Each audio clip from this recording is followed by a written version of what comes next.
Hello दोस्तों, जन्म से होने वाली हार्ट की विकृतियां यानी कंजेनाइटल हार्ट डिजीज़ को जल्दी डिटेक्ट करना आवश्यक है। यदि किसी भी बीमारी को हम जल्दी डिटेक्ट नहीं करते तो वो शरीर को नुकसान पहुंचाती है, ख़राब करती है, अलग अलग तरह के प्रॉब्लम्स करती है। बाद में मैनेज करना मुश्किल होता है, हार्ट में परमानेंट डैमेज होने का चांस होता है।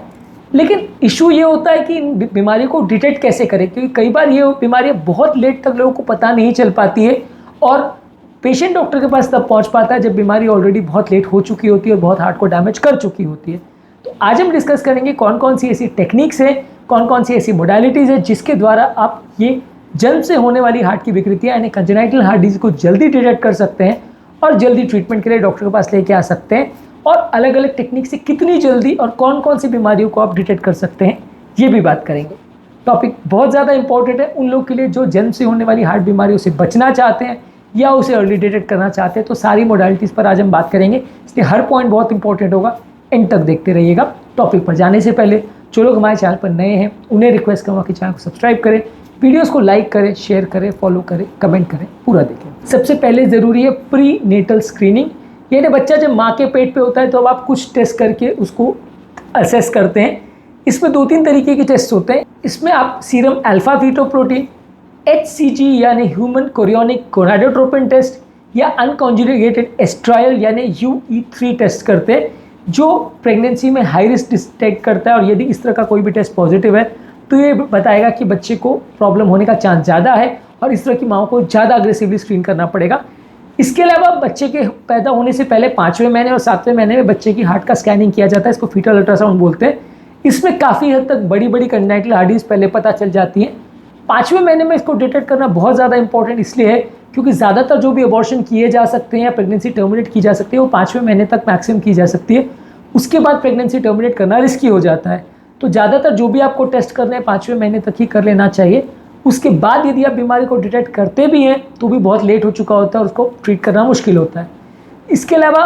रिपीट स्कैनिंग एक 7वें महीने में करते हैं, क्योंकि 5वें महीने के टाइम बच्चे का हार्ट का साइज़ बहुत छोटा होता है तो कई चीज़ें मिस हो सकती हैं। तो 7वें या 8वें महीने के टाइम आप एक रिपीट स्कैनिंग करते हैं जिसमें बच्चे का हार्ट तब तक थोड़ा बड़ा हो चुका होता है। तब तक आप उसको एक बार फिर से असेस कर लेते हैं कि आगे कुछ और करने की आवश्यकता तो नहीं है, कोई ट्रीटमेंट या कोई और इश्यूज़ तो नहीं है, आपको कुछ आगे फर्दर प्लानिंग की ज़रूरत तो नहीं है। तो उसके लिए एक और रिपीट स्कैनिंग करते हैं जो 7वें-8वें महीने में होता है, जो ज़्यादा डिटेल इन्फॉर्मेशन हमें दे पाता है। तो प्रेगनेंसी के दौरान ये बेसिक टेस्ट है, एक फीटल अल्ट्रासाउंड यानी सोनोग्राफी हार्ट का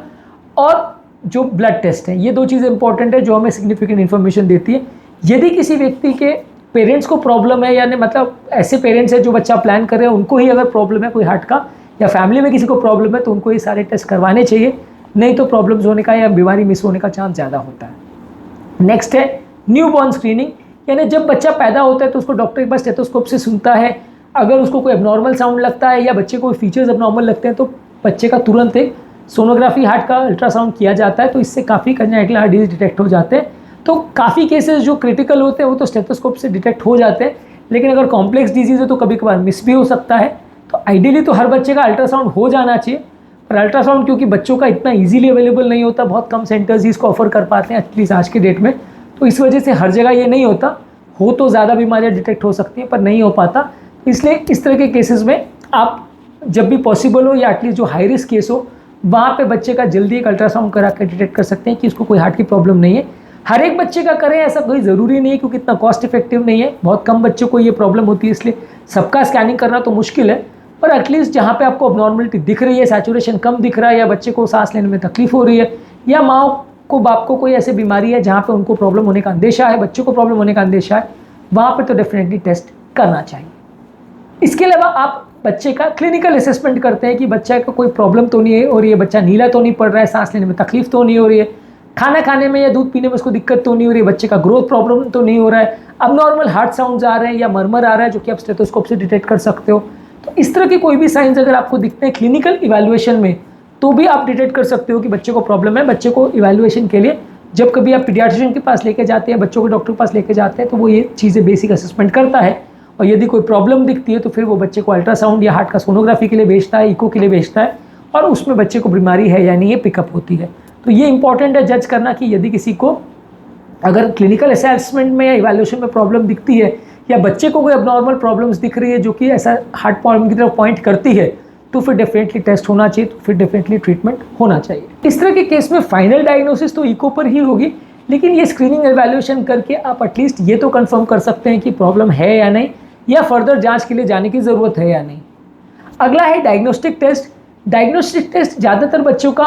ईसीजी, इकोकार्डियोग्राफी, एक्सरे, इसमें ज़्यादातर पता चल जाती है। यदि कोई कॉम्प्लिकेटेड प्रॉब्लम दिखती है तो एमआरआई और सीटी स्कैन भी कर सकते हैं, पर ये सारे ही टेस्ट किसी भी बच्चे का करना और हर एक बच्चे का करना पॉसिबल नहीं हो पाता। इसलिए कई बार क्या होता है कि आप पहले इवैल्यूएट करते हैं, अगर कोई सिग्निफिकेंट प्रॉब्लम दिखती है तो फिर आप फर्दर बच्चे को इवैल्यूएशन के लिए भेजते हो, और जैसे जैसे प्रॉब्लम आगे बढ़ते जाती है आप स्टेप बाय स्टेप टेस्ट करते हो। पहले आपने इको किया या ईसीजी किया, एक्सरे किया, उसमें कोई प्रॉब्लम दिखी तो फिर आपको सीटी एमआरआई करना है या फर्दर कोई टेस्ट करना है। तो उसके बेसिस पे आपका क्या इवैल्यूएशन हो रहा है, क्या फाइंडिंग्स मिल रही है, उससे डिसाइड होता है कि बच्चे को कौन से टेस्ट की आवश्यकता है, कौन से टेस्ट ज़रूरी है, कौन सा टेस्ट गैर ज़रूरी है, किसको आप करना चाहते हो, किसको अवॉइड करना चाहते हो, ये सारी चीज़ें उस पर डिसाइड होती है।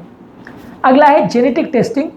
जब कभी भी पेरेंट्स प्रेगनेंसी की टेस्टिंग के लिए जाते हैं तो आप पेरेंट्स का टेस्टिंग कर सकते हो कि उनमें ऐसे कोई रिसेसिव या ऐसी कोई जीन्स तो नहीं है जिसमें जब दोनों पेरेंट्स का या हस्बैंड वाइफ का जब इंटरकोर्स होगा या उनका बच्चा पैदा होगा तो वो डिजीज़ बच्चे को ट्रांसमिट ना हो जाए। तो इसलिए ज़्यादातर कंट्रीज़ में तो ये सिस्टम है कि जिन लोग को भी अगर शादी हो रही है तो उनको जेनेटिक टेस्टिंग करनी पड़ती है ताकि ऐसी कोई बीमारी ना निकल जाए जो बच्चे को ट्रांसमिट हो पाए। यदि ऐसी कोई जीन्स निकलते हैं तो फिर उनको मैरिज का लाइसेंस नहीं मिलता। पर ऑब्वियसली इंडिया में मैरिज लाइसेंस और जेनेटिक टेस्टिंग का कोई सिस्टम अभी तक तो नहीं है, पर अगर ये हो तो ज़्यादा अच्छा है, क्योंकि इस तरह की कई बीमारियाँ जो होने से पहले या बच्चे को पहुंचने से पहले ही डिटेक्ट हो जाती है कि अगर माँ बाप में कोई ऐसी जेनेटिक एब्नॉर्मलिटी है जिसकी वजह से बच्चे को प्रॉब्लम आने का अंदेशा है, तो वैसे लोगों की मैरिज अलाउ नहीं करते हैं, वैसे लोगों को एटलीस्ट बच्चे करना अलाउ नहीं करते, ताकि सोसाइटी पर बर्डन नहीं हो और ऐसे विकृत बच्चे या बीमारी वाले बच्चे पैदा ना हो जाए। तो पहले से उनको गाइड कर दिया जाता है, और यदि फिर भी मैरिज होती भी है तो भी एटलीस्ट उनको पहले से गाइड कर दिया जाता है कि क्या क्या प्रॉब्लम हो सकती है और कैसे उसको जल्दी डिटेक्ट करना है और कैसे ट्रीट करना है। इसके अलावा कुछ हाई रिस्क पॉपुलेशन है, जैसे किसी की प्रेगनेंसी, कुछ हाई रिस्क पॉपुलेशन है जैसे किसी फैमिली में अगर डाउन सिंड्रोम है या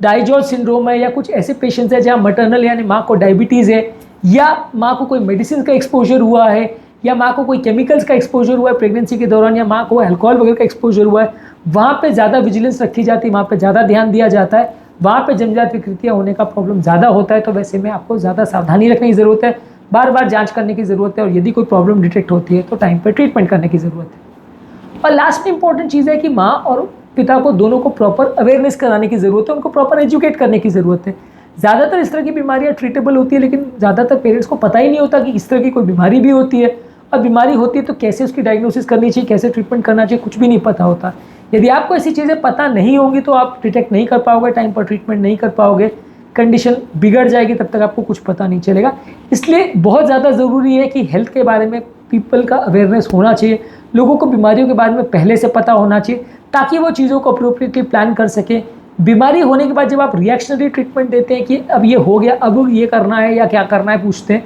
उससे अच्छा ये कि अगर आप पहले से प्लान आउट कर सको कि ये प्रॉब्लम्स होगी तो क्या करना है, तो वैसे में आपको टाइम भी ज़्यादा मिलता है, मैनेज भी इजीली हो जाता है, और आपको फाइनेंस और सारी चीज़ें मैनेज करना भी ज़्यादा ईजी पड़ता है जब आपको पहले से पता हो कि इस तरह का कोई प्रॉब्लम होने का अंदेशा है। तो इसलिए बहुत ज़्यादा ज़रूरी है कि पेरेंट्स को पहले से एजुकेट किया जाए, सोसाइटी के लेवल पर अवेयरनेस डेवलप की जाए, ताकि आपको बीमारियों के बारे में और उनकी कॉमन प्रॉब्लम्स के बारे में पता रहे। तो आज के टॉपिक में हमने बात करी कंजेनिटल हार्ट डिजीज़ को अर्ली डिटेक्ट कैसे किया जाता है, कौन कौन सी ऐसी विधियाँ हैं जिससे को डिटेक्ट किया जाता है। मॉरल ऑफ द स्टोरी इसकी सबसे इंपॉर्टेंट है, माँ के पेट में जब बच्चा है तो उसका अल्ट्रासाउंड कर ले, या पैदा होने के बाद उसका अल्ट्रासाउंड कर ले, सोनोग्राफी इको कर ले, ज़्यादातर बीमारियाँ उसमें पिकअप हो जाएंगी। अगर इको अवेलेबल नहीं है तो एटलीस्ट ऑस्कल्टेट करके स्टेथोस्कोप से देख लीजिए कि कोई एब्नॉर्मल साउंड तो नहीं आ रहा है। और अगर बच्चे को कोई हाई रिस्क फीचर है या माँ बाप को कोई हाई रिस्क फीचर है या ऐसी कोई बीमारियाँ हैं जहाँ प्रॉब्लम्स होने का अंदेशा है, वहाँ ज़्यादा सर्वेलेंस रखने की ज़रूरत है, ज़्यादा जाँच करने की ज़रूरत है, और जब कभी भी कोई प्रॉब्लम हो तो अर्ली डायग्नोस करके अर्ली ट्रीट करने की ज़रूरत है। तो आज का टॉपिक में जो हमने बात करी, उम्मीद करूँगा आपके लिए वो इंपॉर्टेंट या यूज़फुल रहा होगा। टॉपिक एंड करने से पहले जो लोग हमारे चैनल पर नए हैं उन्हें रिक्वेस्ट करूँगा कि चैनल को सब्सक्राइब करें, वीडियोज़ को लाइक करें, शेयर करें, फॉलो करें, कमेंट करें।